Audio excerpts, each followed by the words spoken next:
59 minutes to wrap up. And the American did not smash the racket on court.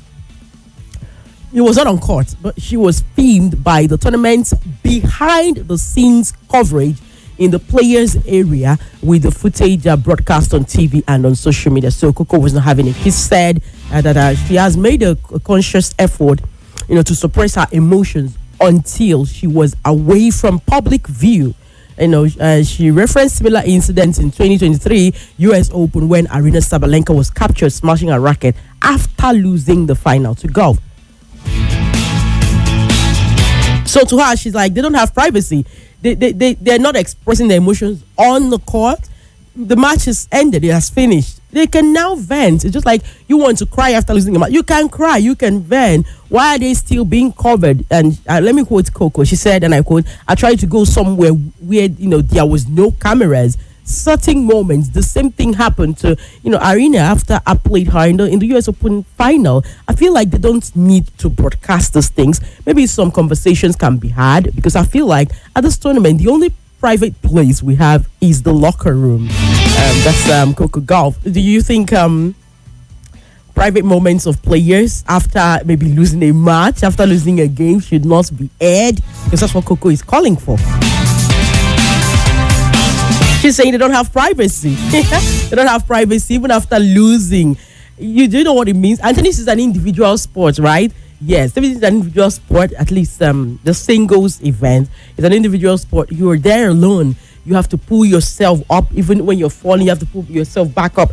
They don't even allow you to speak with your coach, and so many other restrictions.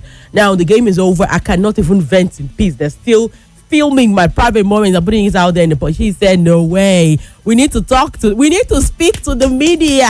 She's calling for more player privacy after that racket smash was filmed, especially when it did not happen on court. Yeah, that's the news from tennis. The other update from tennis we have is Djokovic.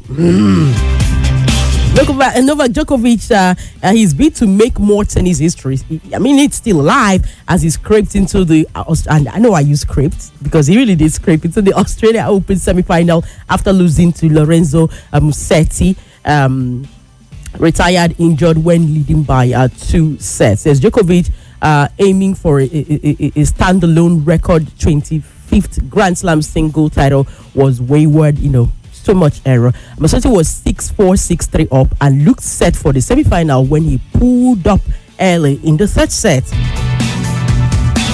And the fifth seed took a medical timeout for treatment on his thigh, but unable to serve, or move properly. And he walked to the net and shook hands at a 3-1 down in the third. A heartbroken Musetti said to be, helped down the corridor by a member of his team as he left the court. Okay, so Djokovic was like, he was a far better player. I was on my way home tonight. I don't know what to say except that I feel sorry for him. So Musetti was looking very good. He was looking very good in the game. He was up. He had won the first set. He had won the second set. It was in the third set that he was 3-1 down. He just could not continue because of a thigh injury. So, and you know how it is. Once you retire like that, it doesn't matter if you're leading or not. The opponent gets the point. So Djokovic, he's now in the semi-final without even having to win. So, but I don't know what will hit him in the semi-final. We will see about that. There are some matches that are still going on right now, but we'll talk about them in a bit. Okay, wherever you are, I think we are live. I'm not sure. Okay, at Nigeria Info Abuja. I just want to be sure, but I think yes, we are live. We are live at Nigeria Info Abuja on Facebook. We are live at Nigeria Info Abuja on YouTube. So you could just get there and join the conversation. Drop your takes and whatever reaction you have. Like I said, we also have some football stories this morning. Football stories we have this morning is the Champions League the Champions League phase. We don't have the group stage anymore. It's been replaced by the league phase. And this league phase, the final round of matches are going to be played today. And as it's being played today, because it's the final round of matches, it's only it's only fair that all the matches happen at the same time. This was the same reason we didn't have Champions League. I can remember yesterday, Tuesday, the way Bumi ran to work. Bumi practically ran to work yesterday. So I got in, and 2 minutes or 3 minutes later, he ran in as well. And I was like, okay, so Bumi, why are you running? What's going on? You say, Kachi, what are you even doing here? You're not supposed to be here. I'm going to take the normal shows, and then you take Champions League over. And I laughed. I laughed at Bumi last night because we don't have Champions League football, so we're just supposed to do our normal shows together. But apparently he forgot, and he ran to work, So we just did normal show together. No Champions League football yesterday. Just so you know why. The reason is the last round of matches are happening. So the organizers thought it would be good to play all the matches the same day together at the same time, so that there will be no cheating, all the stories that touch the heart. So that's why. So just in case you're not the only one who is wondering why all the matches are happening today. It's 9 p.m. So let's roll them out for you. Ajax will be taking on Olympiacos Piraeus today. And Arsenal's last game is against Kairat Almaty. Athletic Club Bilbao versus Sporting CP. There's Atletico Madrid versus Bodo Glimt. And Barcelona will be playing against the FC Copenhagen. Bayer Leverkusen versus Villarreal. Benfica versus Real Madrid today. Club Brugge versus Marseille. Borussia Dortmund versus Inter Milan, Eintracht Frankfurt versus Tottenham Hotspur, Liverpool versus Qarabag, and there's Manchester City versus Galatasaray. There's Monaco versus Juventus, Napoli versus Chelsea today, Paphos versus Slavia Praga, PSG, the Paris boys. We're taking on Newcastle United.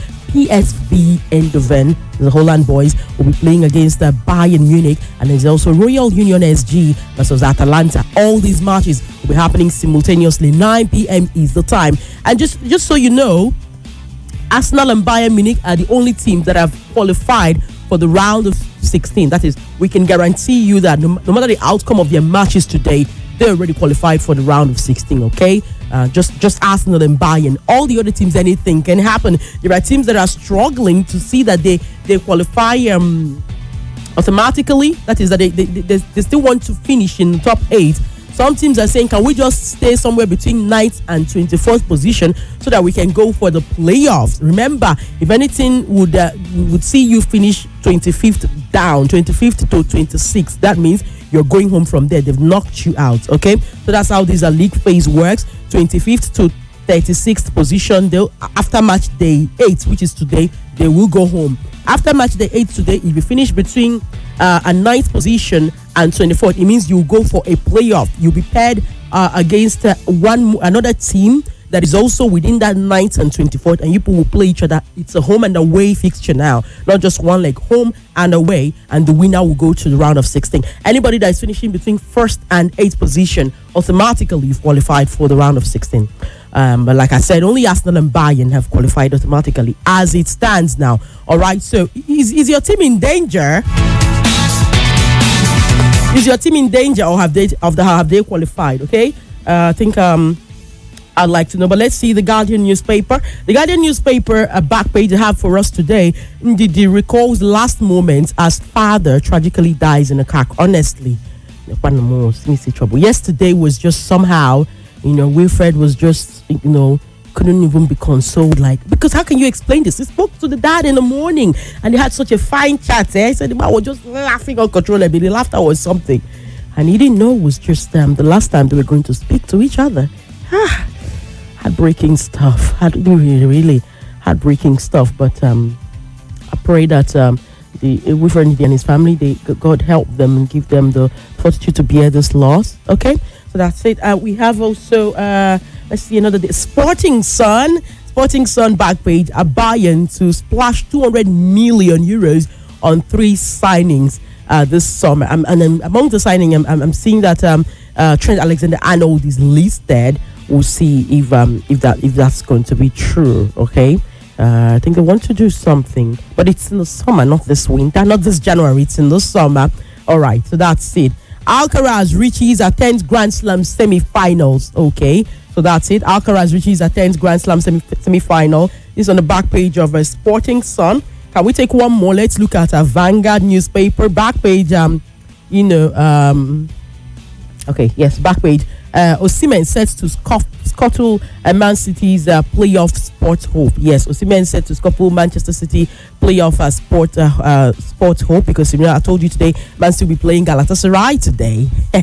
So that's going to be really interesting. Abuja, this is the size of our package. Man City, yes, they want to get into the round of 16 automatically. They also want to finish, yes, in the top 8. Galatasaray as well want to finish in anywhere, from 9th to 24th, but we'll see about that. It's the size of our package. We don't have much time left, so 7 p.m. join us then. Of course, 9 p.m. we'll have our Champions League coverage, and Sports Drive will return tomorrow. But up next is what's happening in Abuja. Kachi is my name. Good morning. Boom jagalaga. Mommy, see, I found Daddy's will with a letter addressed to me. Really? Dear son, by the time you read this, I would have been long gone. Just know that I have taken care of your education with Cornerstone Children Education Fund. Daddy! Yes, my dear. I read your letter. It's okay. You are meant to read the letter after I have died, not now. Daddy, it's good to have a father that takes care of his children's future. With Cornerstone Children Education Fund, I will always be there. Oh, yes. Invest in Cornerstone Children Education Fund and enjoy an interest-yielding savings investment plan that doubles as a life insurance policy.